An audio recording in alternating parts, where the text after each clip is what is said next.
Practice বৰালৈ উদযাপন বৰুৱা তেওঁ এই মঞ্চ জনাইছে উদযাপন সমিতিৰ তৰফৰ পৰা তেওঁক এখন ফুলাম গামোচাৰে মৰমৰ বিহু জনাব বিচাৰিছে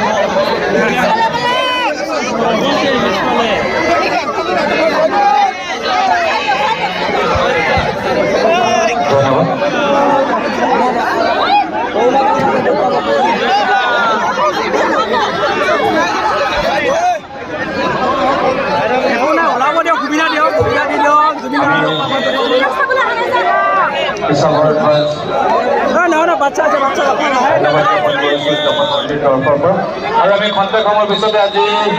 আমাৰ মৰমৰ শিল্পী আইভক জুবিন গাৰ্গৰ সংগীত অনুষ্ঠান আমি উপভোগ কৰিম।